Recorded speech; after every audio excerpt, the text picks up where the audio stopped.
Yeah. Mic. The mic is on? Yeah, Yes. the mic is on. हाँ जी, आप लोग on.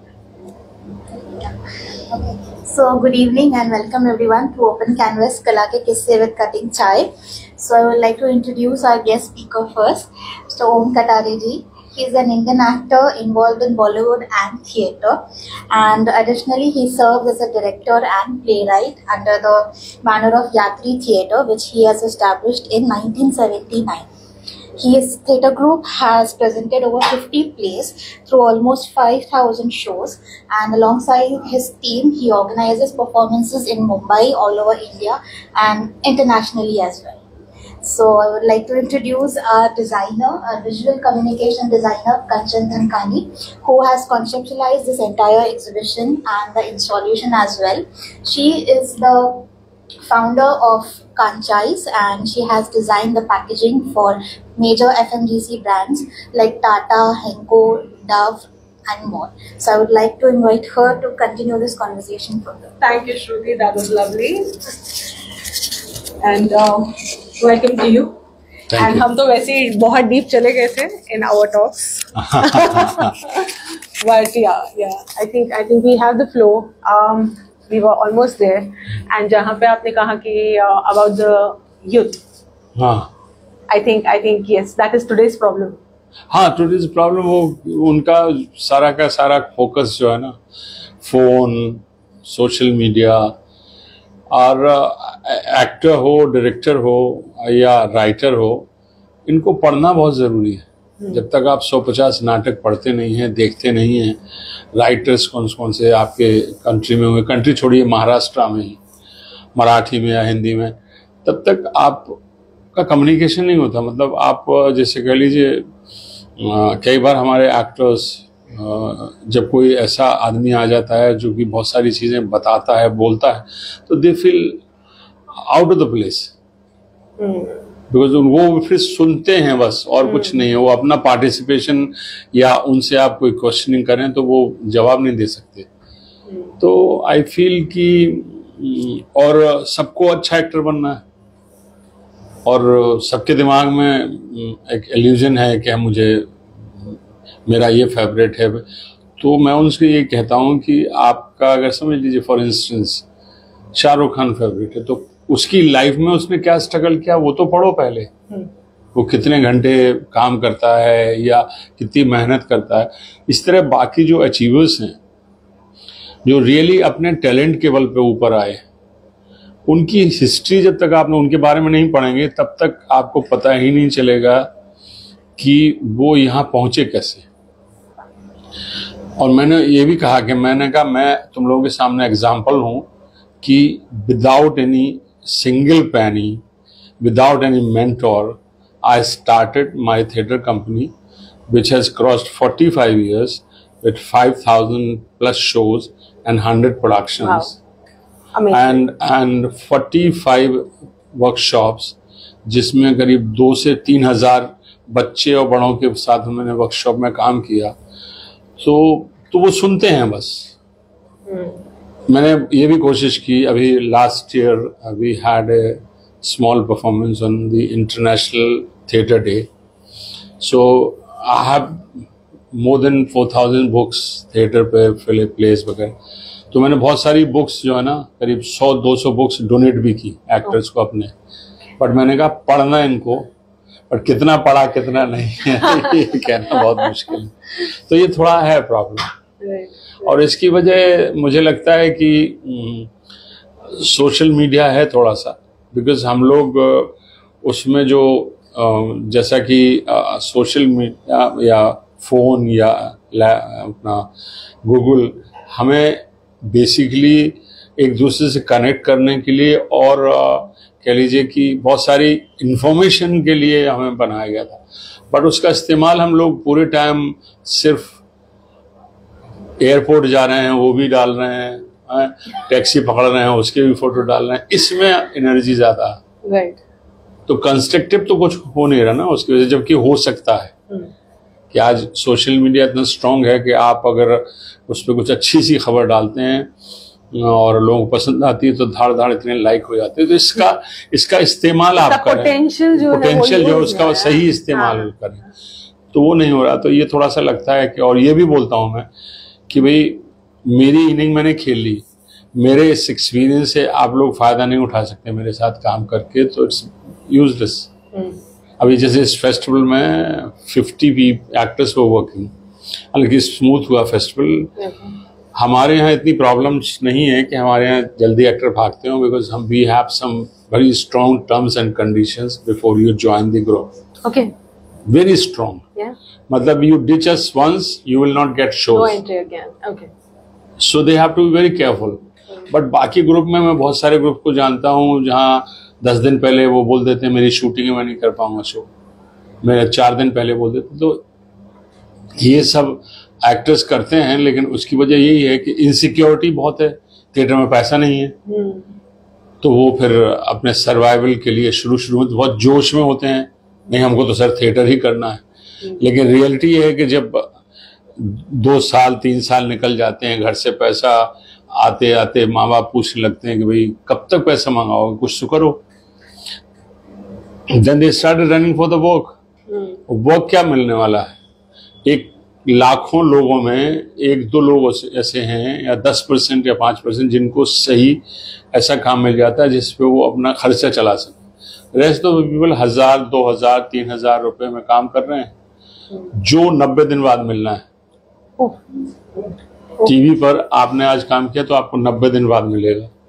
तो आप मुझे बताइए, अगर आप 3000 रुपए रोज पे काम कर रहे हैं या 5000 पे कर रहे हैं, वो 90 दिन बाद तक सरवाइव कैसे करेंगे? एंड ट्रैकिंग, और इतना ट्रैकिंग करना है, आ रहा है और ट्रैकिंग करना है आपको। सो मेरा मतलब ये सब है।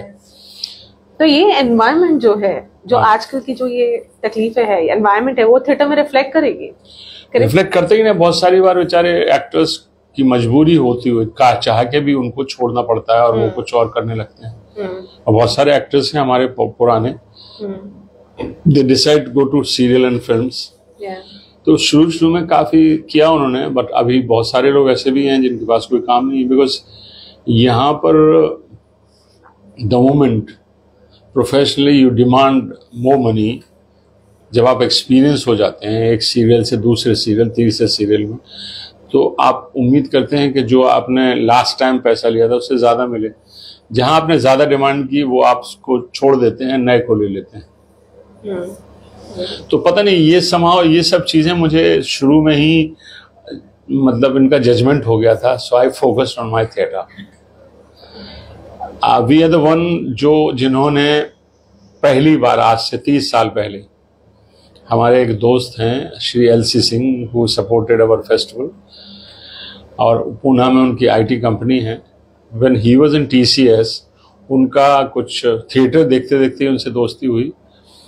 फिर वो कहीं आउट ऑफ इंडिया चले गए, लौट के आए तो ही मेट मी, ही सेड कि यार मैं एक अपना प्रोडक्ट था accounting software, first time in India launch कर रहा हूँ और इसके ऊपर तुम नाटक बनाओ। तो मुझे शुरू में समझ नहीं आया, मैंने कहा क्या ऐसी बातें कर रहे हैं ये सब, नाटक बनाओ। मैंने उनसे कहा मैं अपने नाटक में बिजी हूँ और ऐसा वैसा, तो मना कर। फिर उनका फोन आया, बोले यार वो लॉन्च है और तुम करो ना कुछ। तो मैंने कहा देखिए हमको पता नहीं है इसके बारे में, हमने कभी तब कंप्यूटर भी नहीं छुआ था, आई नहीं था मतलब हमारे घर में। तो बोले नहीं मैंने तुम्हारा नाटक देखा, मैं करवा लूंगा। मैंने कहा आपको विश्वास है? ठीक है। So then we started working it. Accounting software was released at Nehru Center through a 1-hour play. This is the first time in India it happened. कि प्ले के दौरान ही हमने कह दिया कि इससे अच्छा सॉफ्टवेयर हो ही नहीं सकता। इनडायरेक्टली उसी में प्ले का डेमोन्स्ट्रेशन आ गया। Company, it was a multimedia show, company की फिल्म आ गई, सब आ गई, वो प्ले भी आ गया। तो उसका रिजल्ट ये हुआ कि नेहरू सेंटर की लॉबी में उन्होंने ऑल इंडिया डीलर्स बुलाए थे, प्रेस बुलाई थी। जैसे ही शो खत्म हुआ, बाहर काउंटर लगाया था, डीलर्स, ऑल इंडिया डीलर्स ने, शो का इम्पैक्ट इतना था कि 6 महीने का जो सॉफ्टवेयर था, अकाउंटिंग पैकेज था, वो 6 महीने का 1 दिन में खरीद लिया। And they have to make second version, third version, and then हम लोग TCS के लिए करीब 8 साल काम करते हैं, हर एक प्रोडक्ट क्या किसी न किसी प्ले के थ्रू लॉन्च कर रहे थे। This was new venture for us कि नाटक से हम लोग पूरा advertising, and lot of people came to me and they said कि अरे we have not thought of this, Very unique idea. So 91 Oh, that's something. 91 में सोच लीजिए उस वक्त और TCS ने उसके ऊपर कुछ 40-50 लाख रुपए खर्च किए थे launch. International press was there, then we performed that same play in Calcutta, Bombay, Bangalore. उसके बाद लगातार उनके शोज करते रहे, उसके प्रोडक्ट की मॉडलिंग करता था मैं। That gave us lot of money to survive in theatre. So ये हमें एक ट्रैक मिला। उसके बाद जब भी कोई इस तरह का कॉर्पोरेट काम आया, हमने मना नहीं किया। हम पिछले करीब 10 साल से TCS के बाद हमने बिरला के लिए काम किया, ONGC के लिए किया, इंडियन ऑयल के लिए किया और HUL के लिए किया, और इनका भी कुछ ना कुछ जो प्रोडक्ट के ऊपर 10 मिनट के प्ले, 15 मिनट के प्ले सो करते गए। तो उससे एक चीज समझ में आई कि थिएटर की जो स्ट्रेंथ है वो उसका इस्तेमाल किसी भी रूप में हो सकता है। I was writing the script also for them, but technical चीजें उनसे पूछ लेते थे, what are the points. Mahindra के ट्रैक्टर डिवीजन के लिए हमने ट्रैक्टर पर प्ले बनाया। अभी उनकी डीलर कॉन्फ्रेंस होती है 1 अगस्त में, तो ऑल इंडिया डीलर्स बुलाते हैं वो, और डीलर्स को फेलिसिटेट करते हैं कि जिसकी भी ज्यादा सेल हुई, कुछ हुआ, तो इस तरह है। तो वो हमको हमारा जो भी एजेंसी के थ्रू हमको बुलाया कि ये आधे घंटे का प्ले बनाना है ये ट्रैक्टर के ऊपर, और ये सब सीरियस प्ले नहीं है, सब ह्यूमरस है। उसी में हम कह देते हैं कि महिंद्रा से अच्छा ट्रैक्टर किसी के पास नहीं। तो ये करते करते हमें बहुत सारी प्रैक्टिस हुई, और ये इससे थोड़ा थिएटर को हमें सपोर्ट मिल जाता है, बिकॉज थिएटर में एक्सपेंस तो बहुत सारे हैं और उतना रिकवरी है नहीं। फिर कुछ बुक लॉन्च भी की हम लोगों ने इस तरह की। हमारे एक दोस्त हैं प्रिया राज, वो कार्टूनिस्ट हैं, उन्होंने मुझे एक बार 2 अपनी बुक गिफ्ट की, तो मैं उनके कार्टून्स देखता रहा, उसमें से मुझे काफ़ी इंटरेस्टिंग कैरेक्टर लगे, तो मैं उनकी बुक प्लैनेट एम हुआ करता था पहले, वहाँ पर वो रिलीज कर रहे थे, तो मैंने उनसे ऐसे ही बातों में कहा आपके 3 कैरेक्टर के ऊपर एक प्ले बनाऊं क्या? So he was so thrilled. He announced it without asking my consent. He said 10 तारीख को फलानी 10 तारीख को प्लैनेट एम पे कर रहे हैं। तो वो बुक रिलीज जब उन्होंने पोस्टर लगाया वहां, तो लोग ये देखने आए कि ये कार्टून कैरेक्टर्स के ऊपर प्ले कैसे बना। सो आई मीन टू से ये मेरा जो मतलब थिएटर के अलावा का ये सारी चीजें जो है ना, जब जब मौका मिलता है मैं करता रहता हूँ। बढ़िया। और ये I think that's a connect, that's the difference you made. Because ये पता नहीं वो हमारे सिंह साहब ने सिखाया सब। Most toughest play was EX, मतलब इतनी भी mistake can take over the play, ऐसा था। तो हम लोग मतलब आप सोच लीजिए शो 7 बजे का था, और हम लोग सारे एक्टर्स जो लोग ड्यूटी पे थे वो सब एक दूसरे से बात नहीं कर रहे थे, इसीलिए कि मैं आपसे बात करूंगा तो मेरा कंसंट्रेशन न टूट जाए। So we were silent. जब शो खत्म हुआ और तालियां पड़नी शुरू हुई, देन हम लोगों ने सांस ली कि हो गया। बट उसने बहुत कुछ सिखाया, so it was really wonderful. आपके राइटिंग्स के बारे में बात करते हैं, जहाँ पे maybe you have something deeper to talk about, कुछ connections about your life and the play and the right. Please. My parents were always very fond of theatre, तो मैंने बचपन से बहुत थिएटर देखा है। पर अब मैं जैसे इस एज पे हूँ, तो कैन माय पीयर्स, कि अब मैं मम्मी पापा के साथ नहीं जाऊंगी, मैं पीयर्स के साथ जाती हूँ देखने। तो मेरे को जो एक इशू लगता है कि इतने अच्छे प्लेज होते हैं, पर हमारा जो तरीका ऑफ प्रमोटिंग देम है वो बहुत 20 years Vintage पुराना है, है, जो हाँ। पोस्टर्स हम बनाते हैं, दिस इज नॉट कॉस्ट वाली चीज नेसेसरली। ये वो एक एस्थेटिक वाली एक चीज है कि आप जिस टारगेट ऑडियंस को कर रहे हो। कई सारे प्लेस जो रिवाइव भी होते हैं, वो कहते हैं हम लोग 20 साल पहले ऐसे किया तो वही पोस्टर चलाएंगे। बट द थिंग इज कि अगर आपको वो ना, मुझे मेरा एज ग्रुप है, मैं अर्ली 30s में, या मैं अपने छोटे भाई को, वो एज ग्रुप को पुश करना समथिंग आज की तारीख में बहुत डिफिकल्ट है। Okay. और वो मेरे को लगता है बहुत सारे established theatre groups भी वो उसे ना प्रमोट नहीं कर There's a पाते miss there. हैं, and they're missing out on so much, क्योंकि हर किसी के पास मुगले आजम जैसा बजट नहीं है। हाँ, यहाँ there you are right. Word of mouth हो रहा है, There you are right. सब जगह परफॉर्म कर रहे हैं word of mouth की वजह से। उनका पोस्टर अच्छा नहीं है देखिए, उतना। इसमें यही आपने जो बताया मुगले आजम जैसा बजट, आज की डेट में एक पोस्टर हमारे पास डिजाइन करवाने के लिए या किसी भी थिएटर ग्रुप के पास उतने पैसे नहीं होते। प्रोफेशनल्स को लेने का मतलब है यू हैव टू पे, सिंपल। हम लोग कभी भी म्यूजिकल प्ले करते हैं तो अपने एक्टरों से में जो सिंगर्स हैं उनको पहले गवा के देखते हैं और रिजेक्ट करते हैं कि तुम नहीं गा सकते। म्यूजिशियंस को बुलाते हैं या म्यूजिक डायरेक्टर को, उनसे पूछते हैं इनको टेस्ट करो। तो म्यूजिकल प्ले को लेके मेरे दिमाग में सीधा ये है कि ये हर किसी की बस की बात नहीं है, प्रोफेशनल काम है।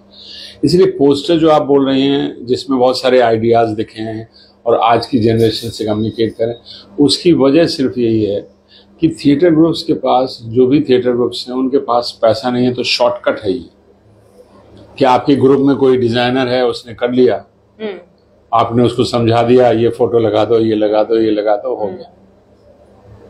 सो ये प्रॉब्लम तब होती है। लेकिन अगर हम, जैसे अभी हम बताऊं, मैं आप बताऊं, एक और नया काम पिछले साल हमने किया, वो भी हम ही ने किया और हम अभी पहली बार हुआ। आपने शायद नाम सुना हो, doctor Mukesh Batra, famous homeopathy doctor. He is regular theatre audience and regularly हमारे प्लेस देखने बहुत आते हैं। He sent me his biographical book. So I was going through it. फिर पढ़ने के बाद, 2 चैप्टर पढ़ने के बाद मुझे उसमें कुछ दिखाई दिया। So I said कि can I want to talk to you regarding your book. तो उनका मैसेज आया कि फ़ोन करो। मैंने फ़ोन किया और मैंने उनसे कहा एक ही बात कि आपकी प्ले को, आपकी बुक को मैं स्टेज पे अडॉप्ट कर सकता हूँ, आपकी लाइफ को। So then it was history. First time in Indian theatre, Indian history, biographical play was done. Wow. Okay. And we have done 7 shows. Sophia में हमने किया, 1000 लोग शो देख रहे थे। And Mukesh Batra definitely was present. और प्रेस थी, बहुत सारी थी। तो उस वक्त मैं आपको बोलूं कि since I know, मेरे ही एक्टर काम कर रहे थे, but I told them, if you make mistake, you will be out. No second thought. So be on your toes. And जितने technicians थे, it was very heavy production, 25 actors with technicians. We hired all professionals. तो हर चीज में professionals थे, तो ये दिक्कत नहीं हुई जो आप कह रहे हैं। हमने जो सोचा वही किया और उन्हीं को लिया जो लोग ये काम जानते हैं। थिएटर में क्या हुआ कि हमारे यहाँ इंडिया में ऐसा है कि करते करते सीखता है आदमी, और फॉरेन में क्या है, सीखने के बाद आप काम करना शुरू करते हैं। तो हमारे यहाँ एक्टर जाते, तुमने कुछ किया है? नहीं सर, कर लूंगा, मैं सीख लूंगा, मैं बैक स्टेज कर लूंगा। ये हमारे यहाँ जो सिस्टम है ना, कि प्रोफेशनल फील्ड में मैं उनसे को बोलता हूँ कि आप सिंगर क्यों नहीं बनते हैं? नहीं, उसमें तो सीखना पड़ता है। एक्टिंग एक ऐसी चीज है जिसमें आप आज डिसाइड करें, कोई रोक सकता है आपको कल से? आप बताइए ना, कोई नहीं रोक सकता। लेकिन आप अगर डिसाइड करें कि मुझे क्लासिकल सिंगर बनना है, तो आपको कोई रोक नहीं, आप खुद अपने आप को रोक लेंगी, क्योंकि आपको पता है आपको मजा आ जाएगा, यार आपको आता नहीं है, आपको सीखना पड़ेगा। सो ये एक वजह होती है। बट हम भी ऐसा चाहते हैं कि हम अपने प्ले के पोस्टर्स बहुत अच्छे से डिजाइन करें या प्रोफेशनल को लें, लेकिन कई बार ये सब चीजें, स्पॉन्सर नहीं मिलता मैम, मजबूरियां हैं। I know what you're thinking. You're thinking social media and promotions. I'm thinking cost. Actually, मैं differ करी, मैं कह रही cost को problem नहीं है। कई बार कॉन्सेप्ट, मैं मुगले आजम के लूंगा, उनका पोस्टर मेरे हिसाब से बहुत अमेजिंग नहीं है। पर वो इतने साल से चल रहे होंगे और बजट बाकी चीजों को प्रमोशन करने का है, वो अलग चीज है, वो वर्ड ऑफ माउथ की वजह से ज्यादा चलता है, आई थिंक, वो क्रियाजम than the promotion that they may be doing. अभी उसके बारे में थोड़ा सा हम बात नहीं कर पाएंगे, वो उसमें बहुत सारी चीजें हिस्ट्री उसकी है, वो हम नहीं बोल सकते हैं। बट ऐसा होता है कि देखिए फाइंड अ वे कि जैसे हमारी जनरेशन फोन पे ढूंढने आप दे सकते हैं वो क्या रहा है, they should be connect with वो एक लाइन चीज हो। मैं पोस्टर एग्जांपल की तरह तौर पे बोल रही थी। आई फील मुझे न्यू मीडिया आई फील, देखिए मैं आपको बताऊं, जैसे मैं अपने थिएटर ग्रुप के बारे में बताऊं कि एक शो से शुरू होके हम लोग 5000 शो पे पहुंचे हैं, ठीक है। जब आपका नाटक बहुत अच्छा होता है तो इन सब चीजों के मायने नहीं रखते। हमारा एक प्ले था हद कर दिया आपने, 550 शो किया हमने, देखा हमने, ठीक है। और हमने उसकी पब्लिसिटी की, आपने की।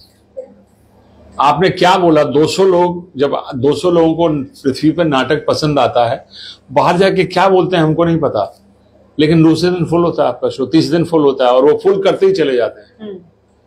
सो आपका अगर अंदर प्रोडक्ट बहुत स्ट्रांग है तो एक लाइन काफी है, today at 6 and 9 PM, that's it. तो ये सब चीजें जो आप बोल रहे हैं वो अट्रैक्ट जरूर करेंगी, लेकिन अंदर का मसाला खराब हुआ तो क्या करें। ये बात भी एक्चुअली प्ले देखने का मजा जो पृथ्वी के अंदर आता है, हाँ। और जो कोई भी थिएटर के अंदर आता है, उन दोनों में इतना ज्यादा फर्क हो जाता है, क्योंकि पृथ्वी में it's like you are a part of the play. See वो so close to yes the performance. Same जो आप कह रहे हैं वैसा ऑडियंस का भी वही हाल है, एक्टर का भी वही हाल है। कंफर्ट लेवल बहुत अच्छा है वहाँ। दूसरी चीज वो ट्रूली थिएटर को प्रमोट करते हैं, और दूसरे थिएटर में तो आवर्सली थिएटर है। कई बार हम लोग सावरकर थिएटर है दादर में, वहां शो करते हैं, तो हमको 8 बजे का शो है, 6 बजे थिएटर मिलता है। 2 घंटे में हमको सेट लगाना, लाइट करना, सब करना। वहाँ Prithvi, if you have a show, we get the Prithvi at 10 o'clock in the morning. Rehearsal कर रहे हैं, सेट लगा रहे हैं, रीचेक कर रहे हैं हर चीज, ये है वो है। तो शो जो पेम्पर्ड करते हैं वो लोग जिस तरह, इसलिए हम लोगों को कहीं और परफॉर्मेंस में मजा नहीं आता। दूसरी जगह जस्ट वोमिटिंग दी लाइन्स है, ईज है, माहौल है। हाँ माहौल है। थोड़ा NCP after Prithvi, NCP quite okay, लेकिन बाकी थिएटर्स तो just they are auditoriums, not theatre. Hire जिसको करो आप 2 घंटे के लिए, 4 घंटे के लिए, और बस अपना काम करके चले जाओ। दे हैव नो कनेक्शन कि आपके यहाँ प्ले कैसा हुआ। Prithvi is very concern about, NCP is very concern about what kind of play you are doing there.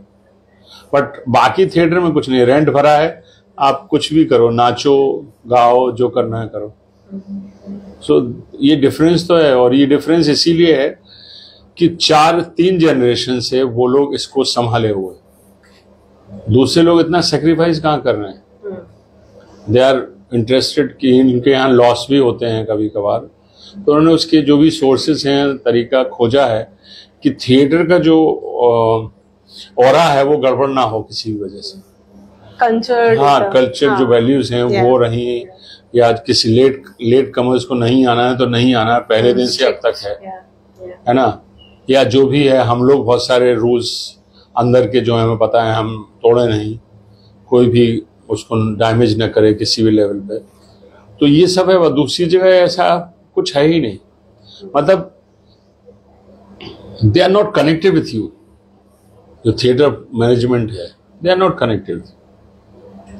तो ये फर्क है। या तो जरा सी कुछ प्रॉब्लम हो जाए तो कुणाल जी या तो आ जाएंगे, या उनके पास खबर पहुंचेगी तो कुछ रेक्टिफिकेशन होगा, कुछ होगा। वहां तो दूसरी जगह तो आप ईमेल भेजिए, एक कील भी ठोकना है तो ईमेल भेजिए, फिर हथौड़ी के लिए ईमेल भेजिए। ऐसा मतलब सोचिए आप, तो कनेक्शन ही नहीं, मतलब फिर तो वो है ना। तो घर जैसा माहौल उन्होंने बना के रखा है। और जेनिफर जी जो थी शशि जी की वाइफ, उन्होंने बना के रखा था, वही कैरी फॉरवर्ड हुआ संजना पे। संजना भी नहीं है, कुणाल है, so they are doing it. I mean to say ये बहुत ही रेयर है, इसीलिए आज पृथ्वी वर्ल्ड फेमस है। राइट। तो ये है। तो थिएटर के अंदर जो इम्प्रोवाइजेशन स्पॉन्टेनियस होता है, मतलब फिल्म के जैसा रिटेक का नाम की तो कोई चीज होती नहीं है। स्टेज पे इम्प्रोवाइजेशन नहीं होता है, लेकिन रिहर्सल वगैरह में होता है। रिहर्सल में इम्प्रोवाइजेशन होता है। सोशल या पॉलिटिकल कमेंट रहता है वो इमीडिएट नहीं, इमीडिएटली नहीं होता है। ऐसा अगर हम लोग अपने एक्टर को अलाउ करने लगेंगे तो पूरा नाटक कर सकते हो गया। हैं। जो भी है प्री डिसाइडेड होता है। हम लोग कई बार ऐड कर देते हैं कुछ ना कुछ, लेकिन वो रिहर्सल में हमने जैसे एक नियम बनाया हुआ है कि कितने भी शो हो जाएं, एक रिहर्सल हम लोग शो के पहले जरूर करेंगे, चाहे 100 शो हो जाए चाहे कुछ भी हो जाए। तो वो हम लोग जब करते हैं तो कुछ ऐड करना हो तो उधर बता देते हैं। जब एक एक्टर रिप्लेस होता है सर और कैरेक्टर वही रहता है, तो वो टाइम पे how difficult how easy it is for the new actor to fit in that character? Depend on actor to actor. अगर अच्छा एक्टर है तो वो जल्दी समझ लेता है बात को, और अगर उसको पहले के जमाने में तो प्रॉब्लम थी, अब तो हमारे पास वीडियो हैं कि अगर आपसे कोई रोल करवा रहे हैं तो आपको बोला गया, वीडियो दे दिया, स्क्रिप्ट दे दिया, आप देख लो इसको। So depend actor to actor. कुछ स्ट्रॉन्ग एक्टर होते हैं जो पिछले वाले से भी ज्यादा अच्छे परफॉर्मेंस करते हैं, क्योंकि उनको पैरामीटर्स तो वही हैं जिसमें उनको बैठना है, कैरेक्टर तो चेंज नहीं होगा प्ले में। सो कई बार वो पुराने वाले वीडियो को देख के उसका हूबहू कॉपी करने की कोशिश करते हैं तो गड़बड़ होती है, लेकिन अगर वो रोल को समझ लें और अपने तरीके से करें, यू परमिट दैट। हाँ, अपने तरीके से करें तो सुन के पता चल जाता ना कि ये इधर उधर किधर जा रहा, तो फिर समझा देते हैं। जैसे अभी आपने ये देखा प्ले, ये सब में ये पूरे ओरिजिनल कास्ट है, इसमें सब नए लोग थे। अब इसका कभी प्ले होगा और कोई नहीं अवेलेबल होगा तो फिर हम उसको, हाँ, इसमें क्या होता ना, इसकी टेक्निक ये है कि देखिए, एक एक्टर रनिंग प्ले से रिप्लेस हुआ तो जो एक्टर कर रहा है वो 50 शो तक ग्रो करके यहाँ पहुंच गया है। अब जो नया एक्टर है उसको, और वो 1 महीने की या 1.5 महीने की रिहर्सल के बाद वहां पहुंचा वो, फिर शोज में इम्प्रूवमेंट होते होते जो नया एक्टर है वो, उसको 5-6 रिहर्सल मिलेंगी। So he has to do his own homework to come to that point. उसके ऊपर उसका होमवर्क बहुत ज्यादा जरूरी है, बिकॉज उसको ये दिमाग में बैठना चाहिए कि हमें उस एक्टर के साथ compete करना है जो 50 शो कर चुका है, उसकी एक टोन सेट हो चुकी है, तो हमें अपनी टोन उसके साथ सेट करनी पड़ेगी। सो ही 5 रिहर्सल हमारे साथ कर रहा है, लेकिन उसकी खुद की स्टडी उस रोल के लिए होमवर्क बहुत ज्यादा जरूरी है, बार बार पढ़ के, ताकि उसका ऐसे डिसबैलेंस न लगे प्ले। बट फिर भी होता है ये सब, वो आप लोगों को नहीं पता चलता, हमको टेक्निकल तो आपको। हाँ, तो सर आपका रोल क्या होगा फिर उसमें, as a director, as a writer, what is your role in empowering your actor? मेरा रोल एक्टर के साथ उनको समझाना। पहली बात तो अगर वो सही तरीके से समझ गया किसी रोल को, फिर वो रोल तैयार करने के बाद मुझे सुनाएंगे, सुनाने के बाद उसके जो करेक्शंस हैं करूंगा मैं, नहीं समझ में आएगा करके दिखाऊंगा, बोल के दिखाऊंगा। तो इसी तरह सब मतलब पकड़ाना पड़ता है रोल, उनको समझ में आता, कभी इधर उधर कंसंट्रेशन होता, उनको वहां से खींच के लाओ। सब हिटलर का रोल जो डायरेक्टर का रोल है आज की डेट में। विलन है तभी तो हीरो है। हाँ बिल्कुल, वो है, टफ है। इनका क्वेश्चन ही मैं थोड़ा आगे पूछ रही हूँ कि कोई एग्जांपल, कोई इंस्टेंस ऐसा हुआ कभी कि कोई एक्टर चेंज हुआ, कोई प्ले आपके दिमाग में आ रहा है, एंड फिर ऑडियंस का एक्सेप्टेंस ऐसे में कैसा रहा? जी, ऑडियंस देखिए, 2 चीजें हैं। शुरू में जब मैंने एक पहला प्ले किया, उसका नाम था एक था गधा उर्फ अलदाद खान। वो बहुत ही स्ट्रॉन्ग सटायर था और कंटेंट बेस्ड था, बहुत ही स्ट्रॉन्ग कंटेंट था उसका। उस प्ले ने हमको ये समझाया कि आपकी अगर स्क्रिप्ट बहुत स्ट्रॉन्ग है तो एक्टर कुछ नहीं कर, कुछ उसकी दे हैव नो वैल्यू। फिर आप समझ लीजिए, मैंने आपसे एक रोल करवाया, प्ले चल गया, तो प्ले आप पे नहीं चल रहा, प्ले काहे पे चल रहा है, उसकी कहानी पर। आपको हटा के मैंने इनको ले लिया, इनको हटा के इनको ले लिया। एवरेज अच्छी एक्टिंग होनी चाहिए, लेकिन लोग कोई नहीं पूछते, अरे वो नहीं है तो नहीं देखूंगा, ऐसा आज तक नहीं हुआ। ये फिल्मों में होता है, ये फिल्मों में फिल्मों होता में है, हाँ, सीरियस फिल्मों में में होता होता है। है। हाँ। हाँ, लेकिन ये है कि जब आप प्ले में से किसी को रिप्लेस करते हैं तो प्ले अगर सही एक्टर नहीं मिला तो डिटोरिएट तो होता है, डिटोरिएट होता है, फिर उसको समझाना पड़ता है कि आप सबसे मैच नहीं कर रहे हो। तो इसी वजह से मेरे यहाँ ये रूल सख्त है कि कोई भी अचानक छोड़ के नहीं जाए। आप 3 महीने पहले हमें बता दीजिए कि सर आगे नहीं कर पाऊंगा और मेरा रोल किसी को बोल दो, तो समझ लो आप छोड़ रही हैं, ठीक है, कि 3 महीने का आपने नोटिस दिया कि मैं अभी चल रहा समझ लीजिए फरवरी के, मैं मई के बाद शो नहीं कर पाऊंगा, तो मैंने इनको बोल दिया कि ये रोल आपको मई से करना है, सो आप इनको ऑब्जर्व करो, so become easy for her because she will keep seeing her for 3 month shows, याद कर लेंगी, इनकी परफॉर्मेंस भी देख लेंगी, तो टफ नहीं होता। तो हम यही कोशिश करते हैं। It's a very deep work, या it's a very of course. So जो अभी जैसे हमारे यहाँ 30-40 एक्टर हैं, उनमें से हम सोच सकते हैं 25 एक्टर ऐसे हैं जो बहुत सीरियसली चीजों को लेते हैं, 15 लोग से वॉक इन करने वाले हैं। तो एक ही प्ले तक सीमित है, उनको समझ में आ जाता है एक प्ले में हमको कि इसको आप ज्यादा ना दौड़ाइए, ये जो है ना जख्मी घोड़ा है। तो उसको वहीं पे फिर वो बोलेगा सर मुझे कोई रोल नहीं है, मेरे पास प्ले नहीं है, तो वो तो तेरा पुराना रिकॉर्ड बहुत खराब है। सिंपल। तो ये सब चीजें हैं, ये सब मतलब पता नहीं सुन रहे होंगे एक्टर मुझे गाली कि मैं क्या क्या बोल रहा हूँ। आपकी कोई एक ऐसी कहानी के बारे में बताइए जो आपके लाइफ से सिंक में है, लिंक में है। है कुछ ऐसा? लाइफ से लिंक में तो नहीं है, बट एक बिना प्ले है परफेक्ट फैमिली। हाँ, वो मैंने थोड़ा थोड़ा इधर उधर से, घर से इधर उधर से सबसे उठाया हुआ। तो मतलब यही सब चीजें हैं कि वो थोड़ा घर से इंस्पायर्ड किया। और जैसे उसमें जो मेन कैरेक्टर है वो टीवी एडिक्टेड वाइफ है, तो मेरी वाइफ टीवी बहुत देखती है, सो आई थॉट कि इसके आसपास कुछ हो जाए, मतलब अगर वो टीवी भी देख रही है और कान में वो भी लगा है तो 2 बार बोलना पड़ेगा मुझे। तो उस कैरेक्टर को दिमाग में रखते हुए मैंने फिर एक प्ले लिखा। अब तो काफी शो हो गए, 60-70 शो हो गए उसके, परफेक्ट फैमिली।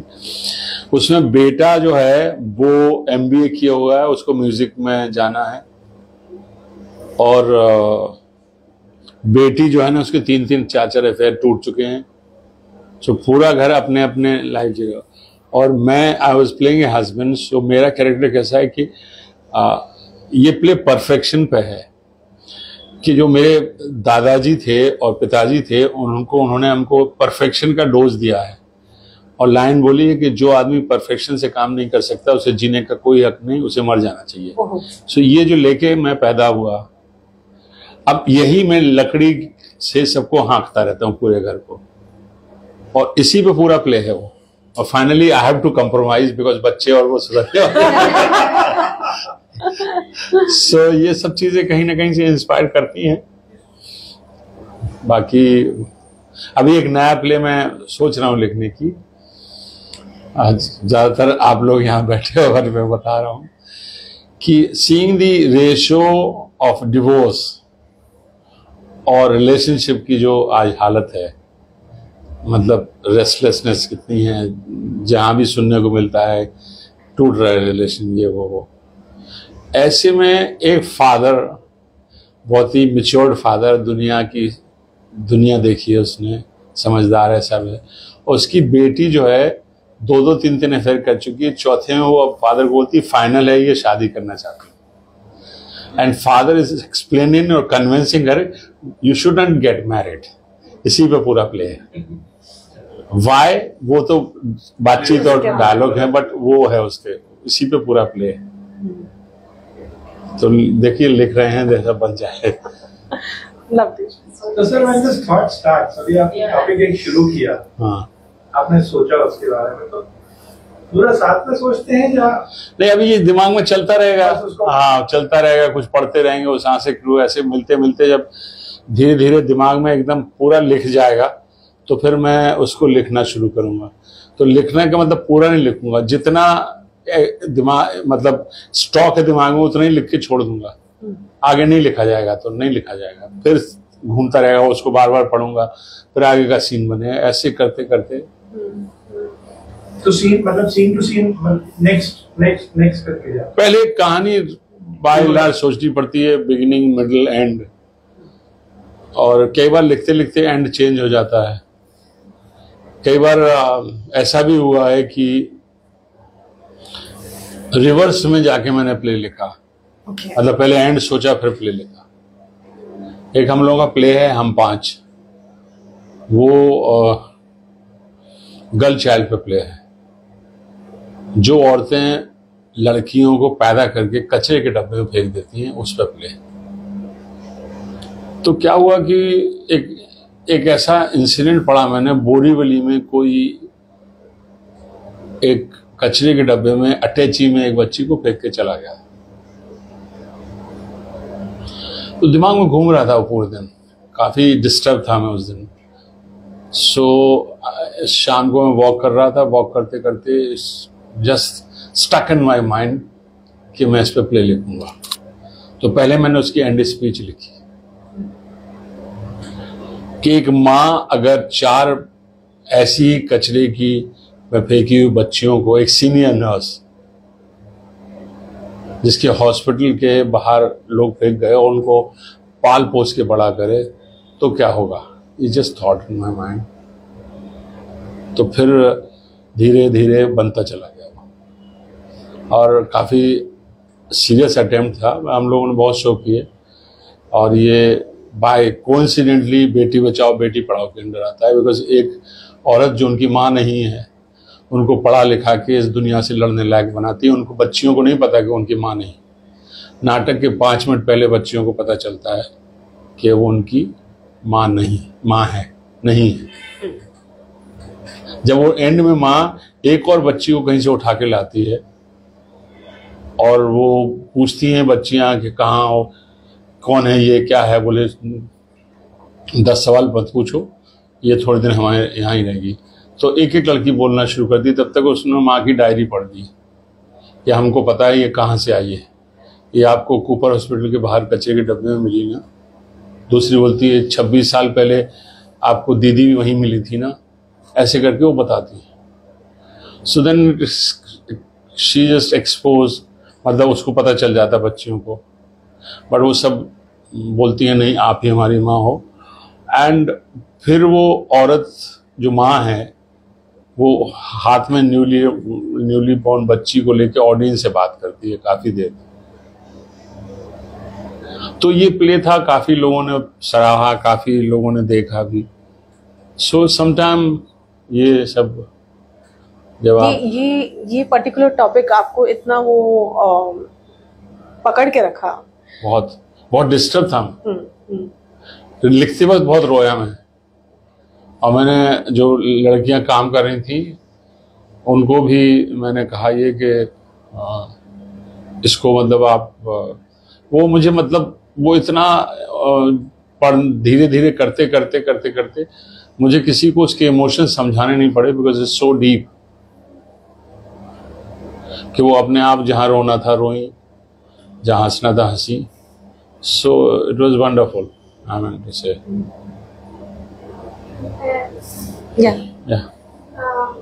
आपने जैसे इसका बताया ये बच्चों का केस, ये कांस्टेंट सॉर्ट ऑफ इंडिया की प्रॉब्लम नहीं है, बट इंडिया की लाइफ से बहुत कांस्टेंट प्रॉब्लम रही है। जैसे आपने मोबाइल फोन वाला बताया, ब्रेकअप और बॉयफ्रेंड्स का बताया, कोई newer age newer generation of sort है। आप इतने साल से बना रहे हैं, ओवर दोस इयर्स कुछ ऐसा आपको जर्नी बताते थे जैसे इंडिया की इकोनॉमी ऐसे चेंज होती है या जनरेशन चेंज हो रही है, वो क्या पैटर्न्स ऑफ एक कैरेक्टर राइटिंग आपका चेंज हुआ हो? राइटिंग चेंज हुआ है ना। बिकॉज देखिए पहले हमने बहुत सारे प्ले तो नहीं लिखे, जो भी प्लेज हैं वो हम ही कर रहे हैं। बट पुराने प्लेज जो किसी और राइटर की भी हम करते थे तो उनमें बहुत सारे चेंजेस करने पड़ते थे टाइम टू टाइम। क्योंकि वो जो लैंग्वेज थी और वो जो उसमें जो बहुत सारी बातें थी वो अपडेटेड नहीं थी। जैसे हम लोगों का प्ले है चिंता छोड़ चिंतामणि, बहुत चला, करीब 450 शो हुए, तो उसको में हम लोग अपडेट करते ही रहते हैं। पुराना लिखा हुआ जनरेशन गैप की कहानी है, बट उसमें कुछ ना कुछ ऐसा जो आज चल रहा है उसको ऐड कर लेते हैं। उसमें कैरेक्टर्स हैं, एक क्रिकेटर है, एक लड़का हीरो बनने के चक्कर में है, मतलब मेरे 3 बेटे हैं, 2 बेटे हैं, एक लड़की एक साधु से ऑब्सेस्ड है, पूरे टाइम आश्रम में पड़ी रहती है। तो ये सबको अपडेट करता रहता हूँ, ऐसा नहीं है कि अपडेटिंग नहीं हो, बट बहुत छोटी छोटी चीजें ऐड होती हैं। बाकी जो देश की इकोनॉमी या पॉलिटिकल सिनेरियो जो है, या कह लीजिए कि महाराष्ट्र में क्या चल रहा है, बहुत सारी बार बहुत सारी चीजें आपको अच्छी नहीं लगती हैं जो हो रही हैं, बट इन सब पे प्ले बनाना हमारे लिए रिस्की हो गया आज की डेट में। कब कौन उठ के खड़ा हो जाए और विरोध करने लगे और उछाल दे उसको। सो ये जरा था हम लोगों का, जैसे कह लीजिए आज़ादी थोड़ी सी इस वजह से थोड़ी छिन गई है एक्सप्रेशन, बिकॉज कोई भी आदमी आज की डेट में कुछ नहीं कर सकता है। रिलीजियस इश्यूज हो जाते हैं, पॉलिटिकल इश्यूज हो जाते हैं, कास्टिज्म को लेके इश्यूज हो जाते हैं, तो इन सब को लेके थोड़ी सी रिस्ट्रिक्शंस हो गए हैं राइटिंग में। तो आपको ऐसे ही टॉपिक चुनना पड़ते हैं जो यूनिवर्सल हो, जिसमें कोई बुरा ना माने और आप अपनी बात भी कहते हैं। ये है सर, आपने सटायर भी लिखा, कॉमेडी भी लिखी, जी, सॉरो भी लिखा है। हाँ। What is your most close to your heart? What is your heart? Most close to heart is some issue based चीजें, सोशल हो या पर्सनल प्रॉब्लम हो, सीरियस, लेकिन सीरियस नाटक चलते नहीं है। बताऊं आपको, हम लोग का प्ले है कालचक्र, वो सीनियर सिटीजन की प्रॉब्लम को लेके है और हम लोग उसको 30 साल से कर रहे हैं, और सीनियर सिटीजन से हम चार्ज भी नहीं करते। उसमें एक इनिशिएटिव है, वो हम लोग वो मैसेज लगातार हम पब्लिक तक या आम दर्शकों तक पहुंचाते हैं। उसी से हमने ये अपना फेस्टिवल ओपन किया था। पेरेंट्स एडॉप्शन पे वो प्ले है। सगे बच्चे माँ बाप को नहीं रखना चाहते हैं और कहीं ना कहीं चैरिटी होम भेजना चाहते हैं, तो बाप अपने बेटे के बैग से पैसे निकाल के बगैर उसको बताए नभार टर्म्स में एक ऐड देता है कि जिस तरह बच्चे ना होने पे बच्चे गोद लेते हैं लोग, वैसे माँ बाप ना होने पे माँ बाप क्यों न गोद लिया जाए। इच्छा होने पर 70-75 साल का जोड़ा गोद लेने के उपलब्ध है, और एक हस्बैंड वाइफ इनको उनके माँ बाप नहीं है, उनको गोद लेते हैं ऑफिशियली। इस पर पूरा प्ले है। तो फर्स्ट हाफ वो अपने बच्चों के साथ जिसमें उनको काफ़ी कुछ परेशानियां हैं, और सेकंड हाफ उसके साथ है जो गोद लेता है। तो 2 तरह के कैरेक्टर्स हैं उसमें, जिनका कोई नहीं है, उनके उस माँ बाप को वो अपने सगे माँ बाप से बढ़ के रखता है। तो ऐसे भी दुनिया में लोग हैं। तो फेवरेट टॉपिक तो इशू ही बेस्ड चीज़ें हैं, लेकिन मजबूरी ये है कि आप इन प्लेस को पब्लिक सीरियसली प्ले को नहीं देखना चाहती।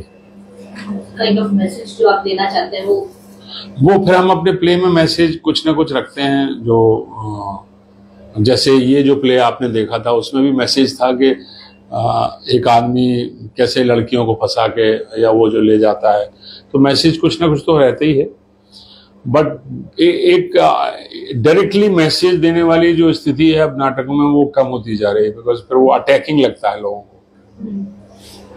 हाँ, क्योंकि जो हर तरह के लोग हैं, सो लोगों का मोर एंड मोर रुझान जो है ना एंटरटेनमेंट की तरफ ज़्यादा हो गया थिएटर। पहले आज से आप 90s में जाइए जब इस तरह नहीं था, तब बहुत सारे Marathi plays issue based plays हुआ करते थे।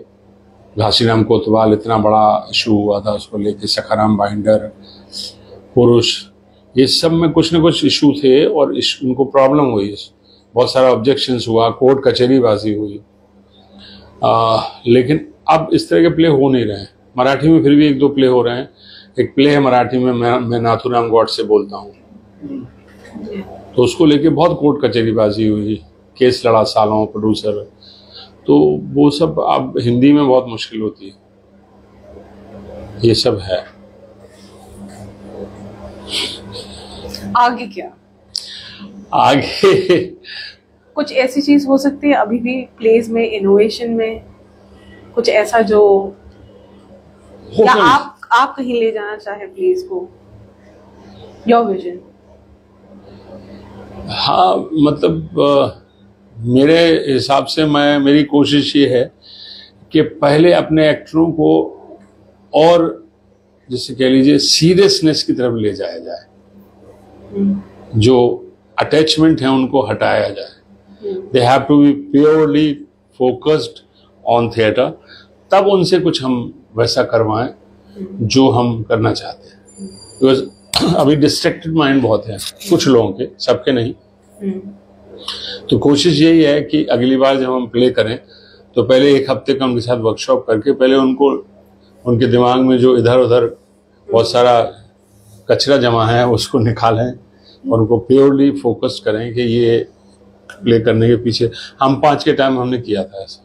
काफी मेंटरशिप का काफी रोल रहता है इसमें जी। मेंटरिंग का काफी रोल रहता है बहुत इसमें। काफी डिटेल वर्क रहता है। ऑफ कोर्स विदाउट दैट तो मुश्किल ही है ना, वन वे हो जाएगा फिर तो और वो फिर पपेट लगेंगे कि मैंने जो किया। सो आई ऑलवेज आस्क देम कि भाई तुमको क्या लग रहा।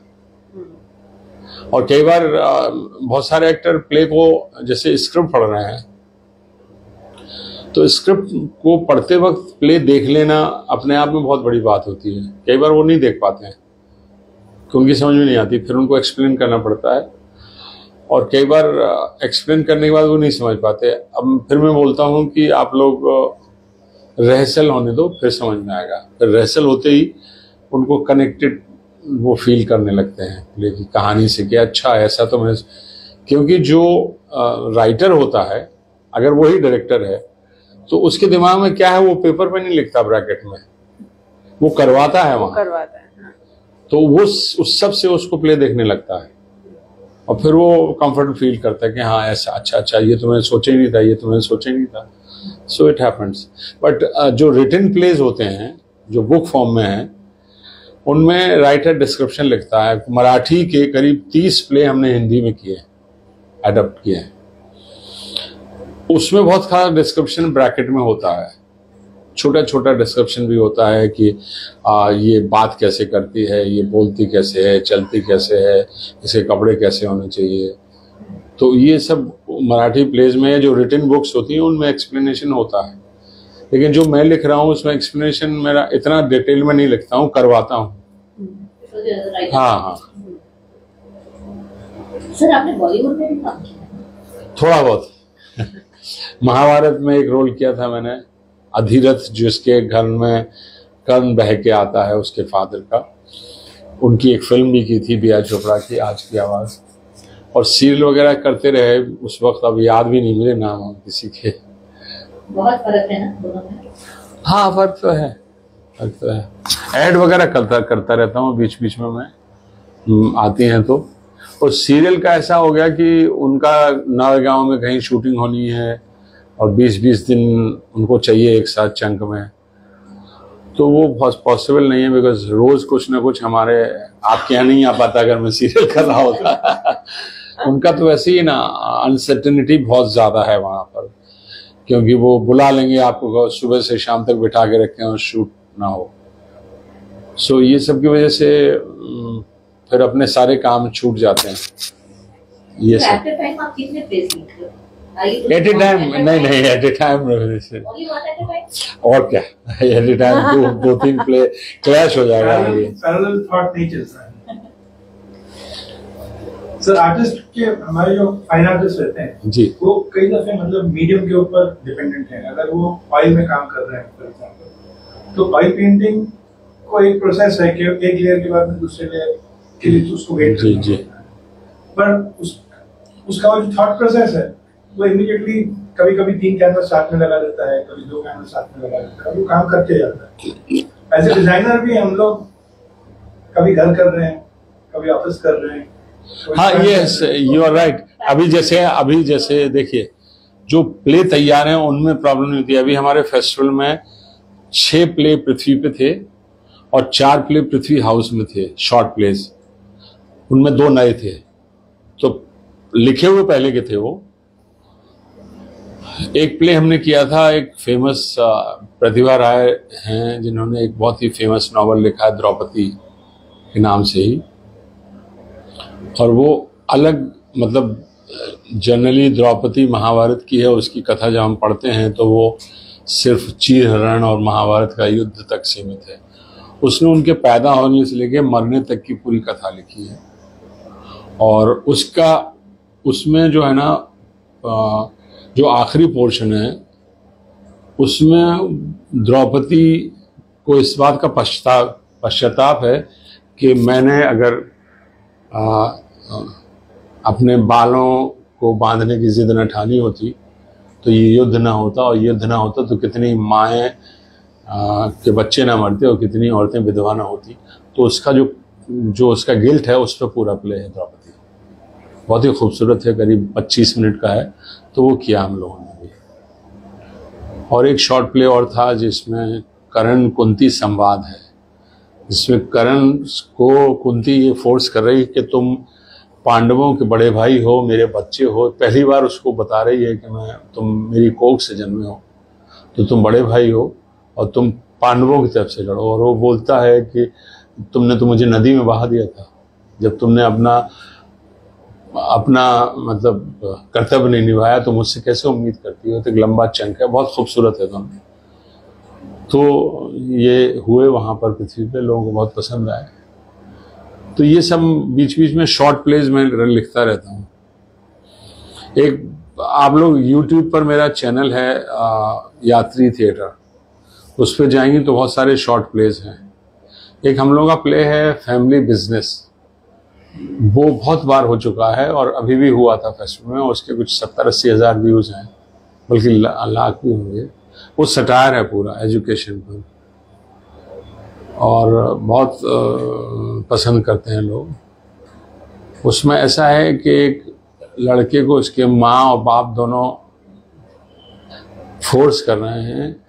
माँ भी फोर्स करेगी, पिताजी जो काम करते हैं उस काम पे लग जा, तू पढ़ लिख लिया, नौकरी तलाश ली, नौकरी नहीं मिली, सब हुआ, 2 साल तक जूते घिस रहा, तो अब चॉइस नहीं है तो उस काम पे लग जा। और बेटा मना कर रहा है। क्या काम है ये अभी हमने रिवील नहीं किया उसमें। धीरे धीरे मारपीट बढ़ जाती है, झगड़ा बढ़ जाता है, बहुत बढ़ जाता है। तो वो चिल्ला के बोलता है आप मेरे टुकड़े टुकड़े करते तो भी भीख नहीं मांगूंगा। तो पता चलता है कि एक भिखारी फैमिली ने अपने बेटे को MBA करवाया, उसको कहीं चांस नहीं मिला, नौकरी नहीं मिली, तो अब बेटे को बोला तो पुश्तैनी धंधे में बैठ जा, इसमें ना टैक्स है ना कुछ है। This is unbelievable. और उसके बाद वो लड़ रहा है, सब हो रहा है, मानते ही नहीं है वो, बहस करना। वो अंग्रेजी में बोलता है कि मैं अपने दोस्तों के बीच बैठूंगा तो दोस्त पूछेंगे रामनारायण आज क्या करते हो, तो मैं कहूँगा मैं भीख मांगता हूँ। और इस आदमी के पास जो उसका बाप है उसके पास महालक्ष्मी मंदिर के नीचे की सीढ़ियों की जगह है, प्राइम लोकेशन है, बोलता रहता। तो समझा रहे हैं कि देख इतना लाखों की कमाई होगी। तो उसमें एक नेता आता है, पड़ोस में रहता है, वो उसको डांटता है कि तुमको यहाँ पर महाडा का फ्लैट लिस्ट रहा है, तुम हमारी छाती पे मूंग दलो। उसको समझाता है, फिर बोलता देखो ये मान नहीं रहा है। तो नेताजी उसको समझाते हैं। नेताजी बोलते हैं कि कभी ये भीख मांगना नीचता का काम रहा हो, अब नहीं रहा, अब तो हमारे सिस्टम में आ गया है। देखो हम लोगों को, देखो नेता लोगों को पहले टिकट के लिए भीख मांगनी पड़ती है, फिर वोट के लिए भीख मांगनी पड़ती है, फिर जीत गए किसी तरह तो पोर्टफोलियो के लिए भीख मांगनी पड़ती है। तो ये सब है। तो फाइनली वो मान जाता तो अब बैठ के वो अंग्रेजी में भीख मांग रहा है। जब पढ़ा लिखा है तो वहां से एक अंग्रेज गुजरता है और वो पूछता है उसको कि, बोलता है कि I am a tourist from London and I am roaming in this country for the last 1 month. Lot of people are doing this business, so what is this business called? बोलता BOS मीन्स, तो बोलता business on a street. And family business है, उस पर आप देखना। आप लिखते देवदासी में जब आप लिखते रहते हैं हिंदी में। हाँ, तो जब आपको देना होता है एक्टर्स को तो हाथ के लिखी स्क्रिप्ट देता हूँ। तो कोई आपसे मानता नहीं कि मुझे रोमन में लिखा हुआ हिंदी? नहीं, रोमन में लिख, जिस दिन रोमन में लिखेंगे यही पूछ रही थी मैं। दरवाजा। यही सब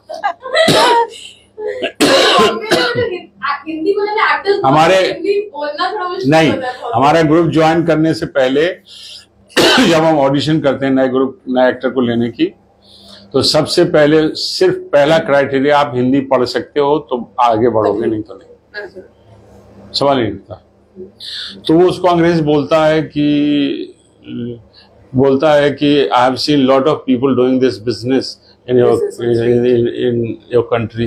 How many people are involved in this business? बोलते हो almost whole country.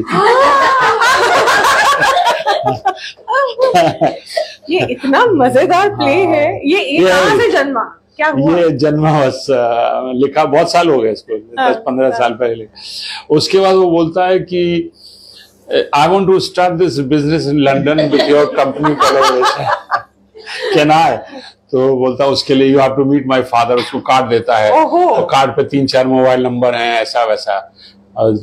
सो ये, और उसके बाद वो वहां पे बैठ के बोलता can I experience this with you, and वहां बैठ के वो भी ये ख्याल कैसे आया? ये बहुत ही इंटरेस्टिंग है। ये एक्चुअली सामना में एक छोटी सी इतनी सी रिपोर्ट छपी थी कि एक भिखारी जो है महालक्ष्मी स्टेशन पे मरा, तो उसकी बोरी के नीचे 2 लाख रुपए। यस, जस्ट थॉट ऑफ, वहां से वो स्टोरी बॉर्न हुई। बट हमारे एक्टर्स को बहुत मजा आता है इसमें करने में, और इसके बहुत शो गए, बहुत कई सारी टीमें कर चुकी, मतलब अभी हम लोगों ने किया तो ऑलमोस्ट काफी लोग थे। और ये शुरू में हम लोगों ने इसको इस तरह रखा है कि जो इसमें जो लड़का है जिसका है वो कॉर्पोरेट ऑफिस जैसा एटमॉस्फेयर है, जिसमें वो इंस्ट्रक्शन दे रहा है कि साउथ में क्या हाल है और वहाँ क्या हाल है, ये इंस्ट्रक्शन चल रहा है, रिपोर्टिंग कर रहे हैं वहां पे लोग। वो बोलते सर वहाँ थोड़ा सा प्रॉब्लम चला लैंग्वेज की वजह से, बोलता किसी को पकड़ो ये वो, तो रिवील नहीं होता क्या होता। और फिर वो ऑडियंस से बात करता है, ऑडियंस को, मतलब उसके पिताजी की पुण्यतिथि है आज, और वो फिर फ्लैशबैक में कहानी जाती है और वापस आती है कहानी, तो पता चलता है कि आज की डेट में वो मिलियनर है, पूरे देश में उसका नेटवर्क है, सब जगह उसके लोग हैं, ऑफिसेज खुले हुए हैं, सब भिखारी सब पूरे एकदम कॉर्पोरेट लेवल पे काम चल रहा है। मतलब MBA बैकग्राउंड से सब काम चल रहा है इतना डिटेल में। तो ये सब ये बहुत ही मजेदार था। ये YouTube पे है, आप परफेक्ट फैमिली है वहाँ। वो मजा नहीं आता जो पृथ्वी। हाँ, पृथ्वी हाउस में कर रहे थे हम लोग ये। अच्छा, जब आप शो देख रहे हैं उसके पैरेलल चल रहा था ये। अच्छा, हाँ। तो ये news articles is your source? नहीं, ये कई बार क्लिक कर जाता है, क्लिक कर जाता है कि आपको क्लिक कर गया तो बन गया वो, तो इस तरह ही है। और इसके ऊपर का जो बिल्डअप है, आर्टिकल तो खैर उतना ही था, तो फिर वो तो जो बिल्डअप है, हाँ वो बिल्डअप है, उसको कहानी को अगर आप इसको डायरेक्टली कह दें तो मजा नहीं आएगा। तो हमने पहले 5-7 मिनट तक दोनों के बीच में माँ समझा रही ये जो काम कह रहे हैं कर लेना, ये तेरा बाप है, मान जा, वो मना कर रहा है। उसके बाद एंड में क्रिसेंडो में पहुंच के वो बोलता है कि आप मेरे टुकड़े कर दो, भीख नहीं मांगूंगा। तो पता चलता बाप बेटे को भीख मांगने में बिठा रहा है, और उसका खानदानी, वो बोलता कि खानदानी बिजनेस है, तेरे बाप दादा यही करते थे, तू भी कर, इसमें क्या बुराई है। वो मान नहीं रहा है, घर से बोलता निकाल दूंगा, घर से निकाल दूंगा, तो ये घर मेरे तेरे माँ की चूड़ियां बेच के खरीदा था, बाहर निकल घर से। तो फिर वो नेताजी आ जाते हैं, उसको समझा देते हैं और वो बैठ जाता है। I think the interesting part is Netaji का रोल as well, because इसमें भी काफी इंटरेस्टिंग। नेताजी वही बोलते हैं ना कि भाई हम लोगों का जो हाल है उसमें, तो ये सब चीजें क्या होता है, कई बार एक आइडिया आ जाता ना, फिर उससे निकलती चली जाती हैं चीजें और बनती चली जाती हैं। दूसरा और इस तरह का एक प्ले हमने किया था, इस फेस्टिवल में किया है कि नहीं, वो 3-4 प्ले तो हुए थे अभी। एक तो ये हुआ था और एक का हाँ लेटेस्ट किया था, एक लेखक की मौत, वो भी सटायर है। वो इस चीज पे सटायर है कि पहले हमारे यहाँ सीरियल में जो डायलॉग और स्क्रिप्टिंग थी वो कितनी अच्छी थी बुनियाद के टाइम, या वो सब सीरियल चल रहे थे जो पुराने, जिसमें कहीं ना कहीं राइटर पता चलता था, संवाद अच्छे होते थे, संस्कार थे, सब थे। धीरे धीरे जो डिटोरिएशन हुआ है कि अब बाथरूम से भी हीरोइन निकल रही है तो सजी हुई है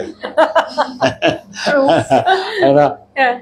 तो इसमें राइटर ये बोलता, राइटर के पॉइंट ऑफ व्यू से हम दिखाते हैं कि बुनियाद या पहले के सीरियल में सीन कैसे होता था, और फिर वो राइटर ये बोलता है कि समय बदलना ही था, धीरे धीरे चैनल की हुकूमत हो गई और हम जो लिख रहे हैं वो ऐसा है। उसी सीन को हम आज के कॉन्टेस्ट में करते हैं जो पूरा लाउड है, भर भर के एक्टिंग हो रही है, उसमें सीक्रेट एक्टिंग हो रही है, सेम डायलॉग सेम है ना, और शूटिंग चल रही है और राइटर जो है ना बीच में घुस जाता है क्योंकि उसके लिखे हुए संवाद नहीं बुलवा जाना है। चैनल ने बोला ये चेंजेस करो, वो बोलता कि ये क्या हो रहा है, आप गाली गलौज दिलवा रहे हैं, बोलता है ऐसा चैनल ने बोला, वो चैनल छोड़िए बोले, तो बहुत झगड़ा कर लेता वो राइटर डायरेक्टर से कि आप क्या बुलवा रहे हैं, मेरे लिखे हुए संवाद बुलवाइए और मुझसे मेरे संवाद नहीं बुलवाने तो लिखवाए क्यों। तो बोलता है सर चैनल वालों की सुननी पड़ती है आजकल, ऐसा है वैसा वैसा। तो झगड़ा हो जाता, बहुत झगड़ा हो जाता, असिस्टेंट उसको बाहर ले जाता, चाय वाय पीते हैं चलो, तब डायरेक्टर को इशारा करता तो आप शूट कर लो, डायरेक्टर शूट कर देता। और बाद में असिस्टेंट आता है और बोलता है सर मैंने उसको समझा दिया है, कल से वो वही लिखेगा जो आपको चैनल वालों को चाहिए। तो सब लोग खुश हो जाते हैं। इतने में दिखाते हैं राइटर आया है, वो बेचारा लंगड़ाता हुआ आ रहा है, असिस्टेंट ने उसकी पिटाई करके लिखवा लिया उसे जैसा चाहिए था। तो डायरेक्टर बोलता है ये क्या, बोले सर मान ही नहीं रहा था, अब ये कल से वही लिखेगा जो आप चाहेंगे। And writer cried in the audience की देख रहे हैं क्या हाल कर दिया सालों ने, और अनशन लिखवा लिया सब लोग, क्या हाल हो रहा है चैनल का, सीरियल का, मैं भैया अपने गांव चला जाऊंगा, मुझे नहीं लिखना है। तो बोलता आप लोगों ने मेरी कहानी सुनी, धन्यवाद, आप में से कोई मेरे एक कप चाय पृथ्वी कैफे में पिला सकेगा तो ठीक है, नहीं तो मैं गांव चला जाऊंगा। तो एक आदमी उठता है, बोलता चलिए मैं चलता हूँ। फिर उससे पूछता है वो कि आप क्या करते हैं, बोले मैं छोटा मोटा प्रोड्यूसर हूँ, कहानी ढूंढ रहा हूँ। तो फिर इसको पर लग जाते हैं, फिर बोलता तो आप सही जगह आए हैं, चलिए वहीं बात करते हैं। मतलब कुत्ते की पूछ टेढ़ी की टेढ़ी। तो इस तरह है, पर लोगों को बहुत सारी जगह शो किए हम। Oh, this is brilliant. So this is all we keep writing, छोटे-छोटे। एक क्वेश्चन है कि एक ही प्ले बार-बार करके बोर नहीं हो जाते? Like 450 shows, 500 shows. नहीं, ऐसा नहीं होता है। हर बार हमको ऑडियंस नहीं मिलती है।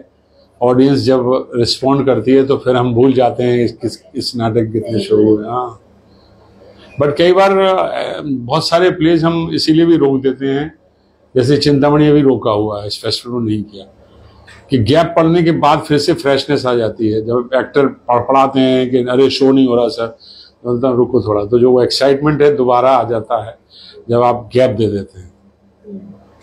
ये सब सर, इतनी लाइनें साथ में याद रखना, मतलब आपको रीटेक का तो कोई चांस है ही नहीं।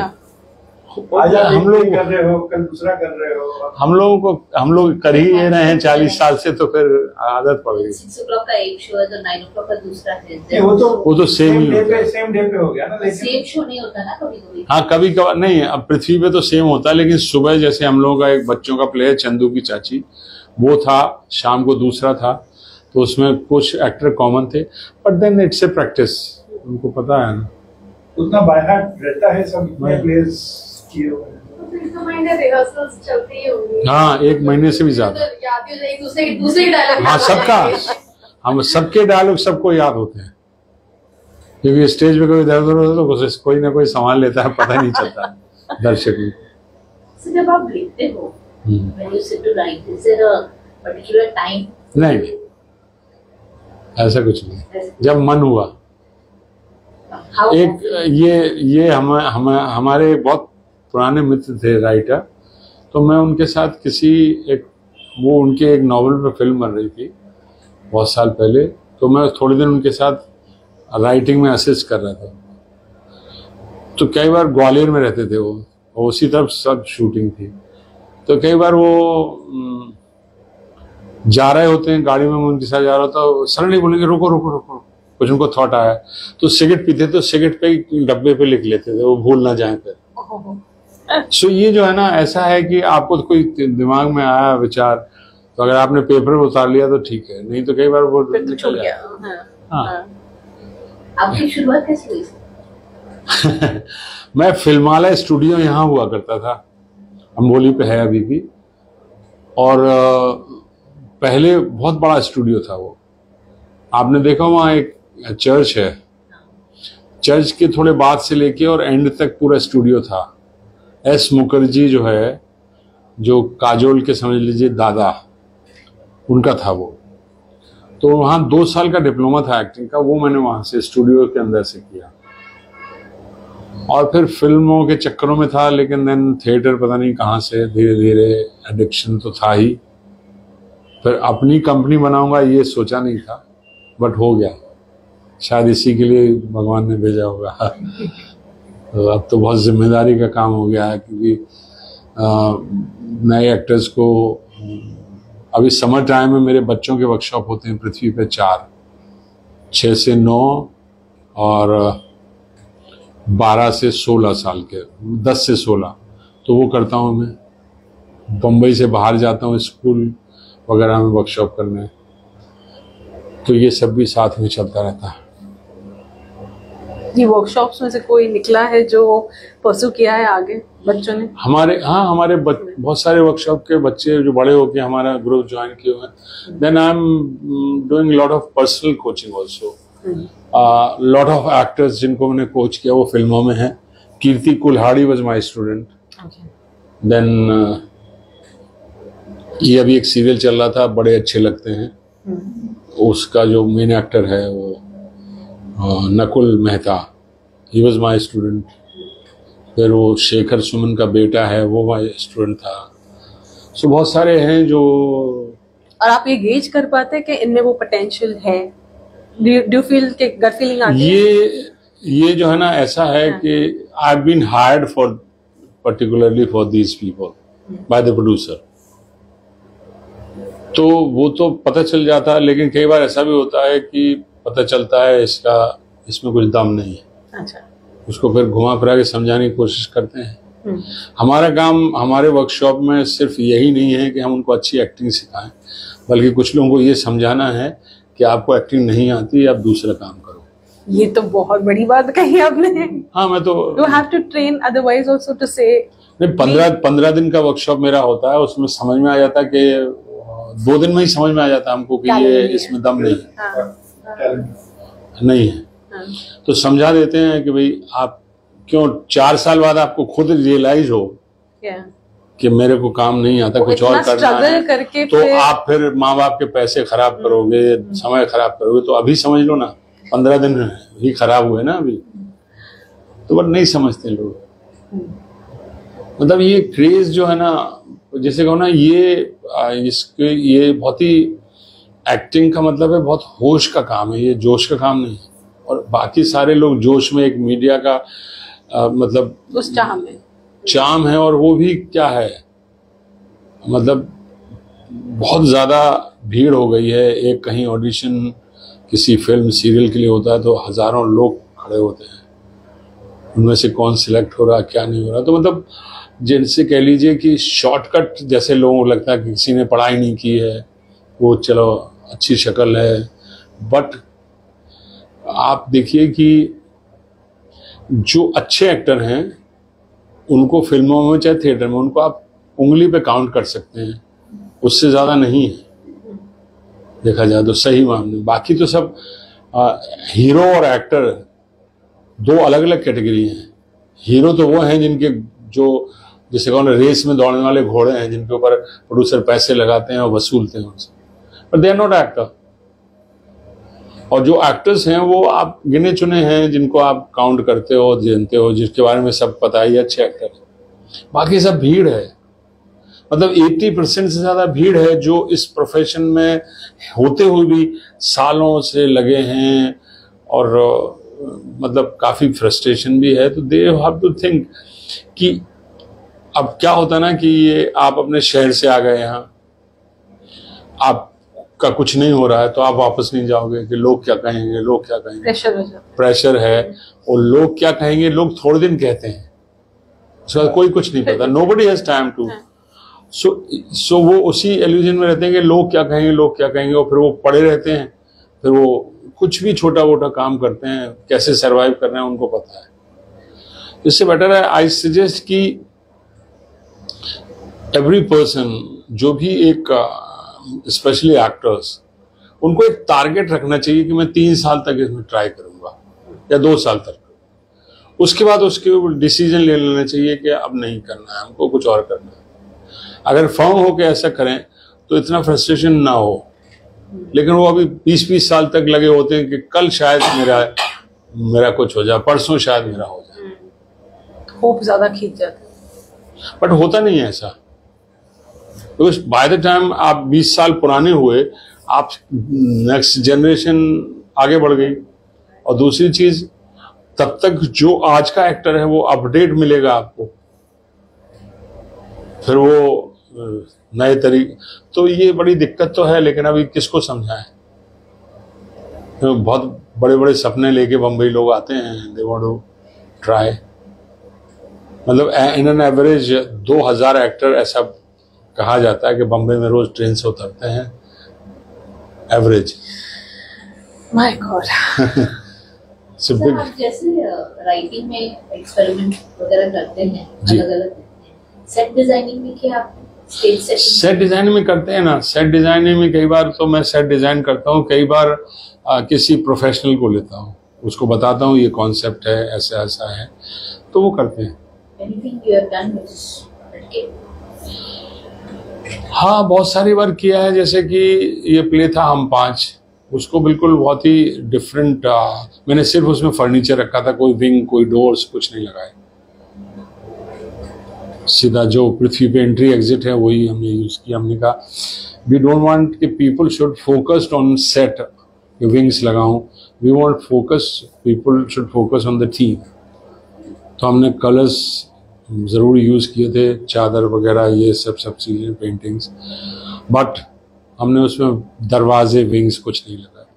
तो डिपेंड करता है कि कौन सा। जो या फिर आपके जहन में कुछ है ऐसा करने का कुछ और आपको चांस नहीं मिला अभी? चांस की बात नहीं होती। कई बार ऐसा होता है कि हमारी दिक्कत मालूम क्या है कि हम पृथ्वी पे भी शो करते हैं और एक्सपेरिमेंटल में, और कई बार बाहर भी। हमें ऐसा सेट सोचना पड़ता है जो सब थिएटर में हो। तो जो अगर हमने सेट पृथ्वी के हिसाब से सोचा, जहाँ पॉसिबिलिटीज मिलियंस हैं कि आप ऊपर से एक्टर को उतार लो, ऑडियंस के बीच से ले आओ, ये फैसिलिटी दूसरी जगह नहीं मिलती। Then what we have to do, we have to redesign according to theatre, so that confuse sometime. क्योंकि यहाँ जो सुविधाएं हैं, यहाँ पे जो चीज़ें हैं, यहाँ जो लाइट के एंगल्स हैं, वो दूसरे थिएटर में नहीं मिलती। तो एक्सपेरिमेंट तब हो सकता है जब हमारे पास एक पृथ्वी हो जहाँ हम 10 दिन शो कर रहे हो, तो फिर आप अपने हिसाब से चीज़ें बना लो। लेकिन अगर इसको शिफ्ट करना है या फिर और किसी सिटी में जाना है, तो फिर मुश्किल होती है। सो एक प्ले एक थिएटर से दूसरे थिएटर में जाते ही उसके डायमेंशंस की वजह से उसमें बहुत सारी तकलीफें भी कई बार होती हैं, और कई बार कंफर्ट भी लेवल होता है। लेकिन आपका डिज़ाइन सेम नहीं रहता। स्टेज की विड्थ बढ़ जाती है, डेप्थ कम हो जाती है। अभी हम लोग कल जो शो कर रहे हैं उस थिएटर में उनकी डेप्थ बहुत कम है। अभी घूम रहा दिमाग में कैसे एडजस्ट करेंगे, तो ये सब है। बट एक्सपेरिमेंट इन सेंस कि थोड़ा बहुत तो हर प्ले में होता ही है, जो आप रेगुलर शोज कर रहे हैं। जैसे लाइट और सेट, दो चीजें ऐसी हैं जो प्ले को बहुत ज्यादा एनहांस करती हैं, बहुत सारा मतलब पोटेंशियल देती हैं, और उसकी स्ट्रेंथ भी बढ़ाती हैं परफॉर्मेंस के अलावा। तो उस पर तो थोड़ा बहुत हमेशा चलते ही रहता है कि नया कुछ सोचें, नया कुछ करें। तब देखिए आपने बोला है तो नए प्ले में कुछ नया सोचेंगे। Maybe to reflect. ये सब है। So हमारा एंड का भाग ऐसा डिजाइन किया कि we'll give you a paper, आपका माइंड स्क्रिबल करने के लिए, मतलब ऐसा कुछ नहीं कि कोई चित्रकारी करनी है, सिर्फ स्क्रिबल करना है। देखते हैं कि नेक्स्ट आपके प्ले में या कहीं राइटिंग में वो चीज रिफ्लेक्ट होगी कि नहीं। It's an experiment. हाँ ठीक है। चलो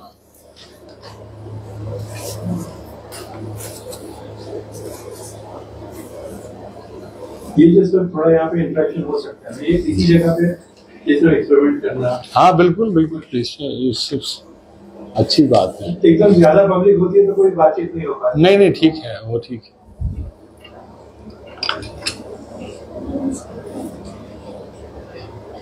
हाँ आपके मन में, हाँ बस फ्रीडम अपने हाथ को दे दो।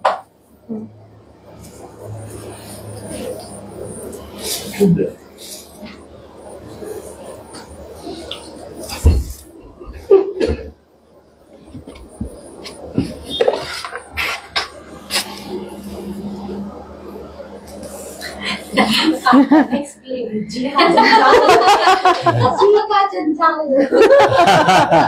हो सकता है, टाइटल मिल गया सर। लिख दो इस पे। आपका सिग्नेचर भी अगर हो सके तो। जी। Now you can think on that. Because it's dull. Oh.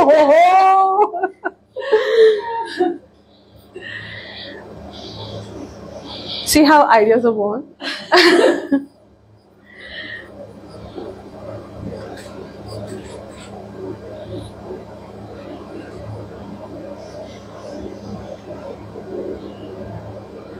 Four. It was lovely. Thank you so much. Thank you. Thank पता नहीं you. आप लोग तो कलाकार हैं, हमने तो ऐसे ही बस। एक और भी हो सकता है। हाँ हो सकता है। हाँ, चलो। अब कुछ और कलर्स, Yeah. उसी के अंदर से कुछ फॉर्म निकल जाएगा। और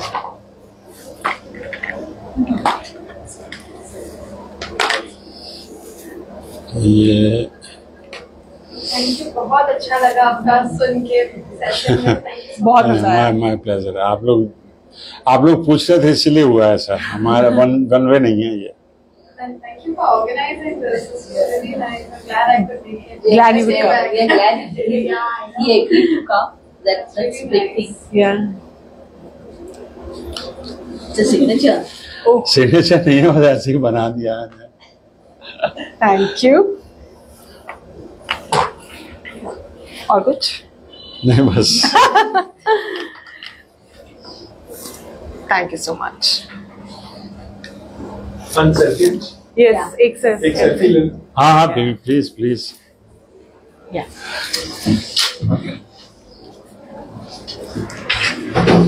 सर आप ये- यहाँ आए।